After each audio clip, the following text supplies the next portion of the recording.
তৃণমূলের হাতে আহত তৃণমূল কর্মীকে বর্ধমান হাসপাতালে দেখতে এলেন বিজেপি নেতা তথা বর্ধমান দুর্গাপুর লোকসভা কেন্দ্রের বিজেপি প্রার্থী দিলীপ ঘোষ। পূর্ব বর্ধমান জেলার গলসির মনোহর সুজাপুরের ঈদের আগের দিন রাতে গোষ্ঠীকন্দলের ফলে গুরুতর জখম হন তৃণমূল কর্মী স্বপন মল্লিক। তাকে দেখতে বর্ধমান মেডিকেল কলেজ ও হাসপাতালে এলেন বর্ধমান দুর্গাপুর লোকসভা কেন্দ্রের প্রার্থী দিলীপ ঘোষ। শনিবার সকাল 10টা নাগাদ তিনি বর্ধমান মেডিকেল কলেজ হাসপাতালে আসেন। জরুরি বিভাগের একতলায় ভর্তি রয়েছেন স্বপন মল্লিক। তার সাথে কথা বলার পাশাপাশি তার পরিবারের লোকজনের সঙ্গেও কথা বলেন তিনি। 100 দিনের টাকা চাওয়া নিয়ে শাসক দলের গোষ্ঠীকন্দলে আহত হয়েছেন স্বপন মল্লিক নামে ওই ব্যক্তি। সে প্রতিবাদ করেছে, তাই রোজা শেষ করতে পারেনি, ঈদ করতে পারেনি, হাসপাতালে ভর্তি হতে হয়েছে, জানালেন দিলীপ ঘোষ। পূর্ব বর্ধমানে সব খবর সবার আগে, মানুষের সাথে মানুষের পাশে। নিজস্ব সংবাদদাতা মন্তেশ্বর টিভি নিউজ। আমাদের গ্রামে 100 দিনের টাকা আজ 10 বছর থেকে দেয় না, দিলই গরিব মানুষকে দেয় না। আমার গ্রামে যেটুকু জানতে পারবেন, গ্রামের ফেসবুকে জিজ্ঞেস করবেন, 100 দিনের টাকা দেয় না। আমাদের যে বাড়ি পাড়া আছে, হিন্দু পাড়া আছে, সেই পাড়াকে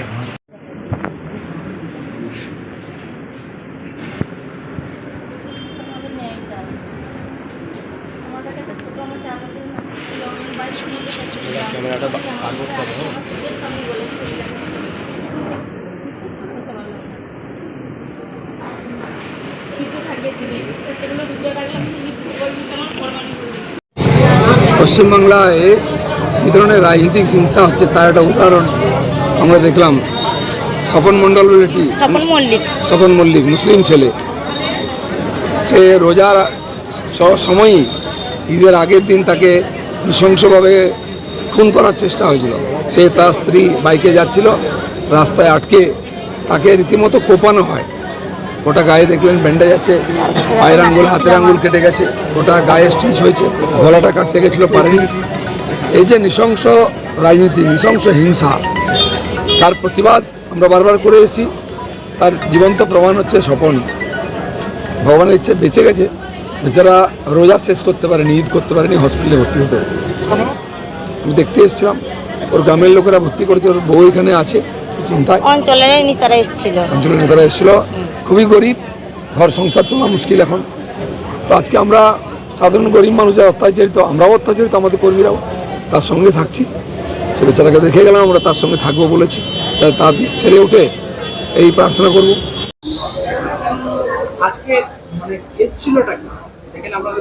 দিলীপ ঘোষ এসেছিল, দিলীপ দাদা। ঘটনাটা হয়েছিল ইংরাজি 10 তারিখে, ঈদের আগের দিনে, রোজার দিনে। আমার স্বামী, আমি, আমার একটা 4 বছরের নাতি, আমার ননদের বাড়ি চিনিসিমুইটিতে ফিরে আসছিলাম। ওই পোতনাতে, শিরোড়াই থেকে বাড়ি ফিরছিলাম পোতনাতে। তো ওইখানে আমাদের গ্রামেরই লোক ছিল আর পোতনা ছিল 2 জন।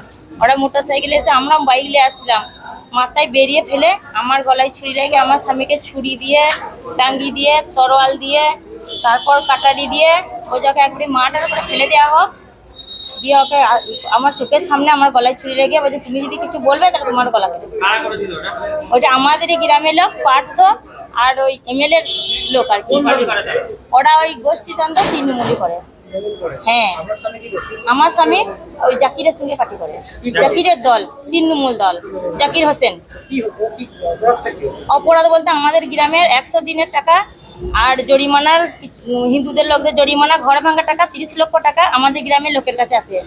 এই আঙ্গুরের কাছে, তারপরে এই নুহুরের কাছে, জাকিরের কাছে, এদের কাছে টাকাটা আছে। দিয়ে বলতে গিয়েছিল যে টাকাগুলো তুমি দাও, বলছে টাকা যখনই চাচ্ছে একে মার্ডার করে ফেলে দে। দিয়ে যখন মার্ডার করছে তখন বলছে হাফ মার্ডার হয়েছে না ফুল মার্ডার, বলছে ওকে ফুল মার্ডার করে দে, তাই বলছে। বলছে আমাদের MLA আর আমাদের পার্থ আছে, ফুল মার্ডার করতে আমরা বাঁচিয়ে দেবো। হ্যাঁ, বলেছিল যে টাকাগুলো দিতে। হ্যাঁ, আমাদের বলছি থানায়, আরে সব বলা বলি হয়েছিল, দিবে করেছে। আর আমাদের গ্রামের আজ থেকে 10 বছর আগে অনেক লোক গত হয়ে গেল, টাকা কিন্তু গরিব কেউ এখনো পায় নাই, এখনো টাকাটা আছে। ওই টাকা নিয়ে ওরা আমরা ই করছে। আমাদের গ্রাম হচ্ছে মনোহর সুজাপুর, গলসি থানা। আজকে এসেছিল দিলীপ দাদা এসেছিল, তারপর আমাদের মুসলিমদের মোর্চার লোক এসেছিল, বললো আমরা তোমাদের সাথে আছি, যতটা পারবো সহযোগিতা করবো। আমরা তৃণমূল করি, বলতে পারছি না কেন এলো।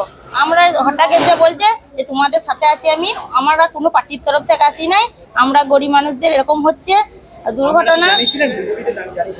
দিদিমণিকে জানিয়েছিল মানে না, আমরা কিছু জানাই নাই। ওর নাম হচ্ছে স্বপন মল্লিক। স্বপন মল্লিক, আমরা কিছু জানি। আমার স্বামী, আমি ওর স্ত্রী। আমরা ন্যায় চাই, যারা করেছে তারা যেন শাস্তি পায়। আমরা খুব গরিব, আমরা কিছু সহযোগিতা চাই। থানায় অভিযোগ করেছি, এখনো মানে কজনকে তুলেছে, এখনো তোলা সবজনকে হয়নি। আমার নাম রূপা মল্লিক। আমরা ন্যায় চাই। আর আমাদের দিলীপ ঘোষ বললো তোমার সাথে আমরা আছি, আর কোনো পার্টির তরফ থেকে নাই, আমরা জনতার সহযোগিতা, গরিবদের সহযোগিতা করার জন্য আমরা এসেছি, যতটা পারবো আমরা করবো।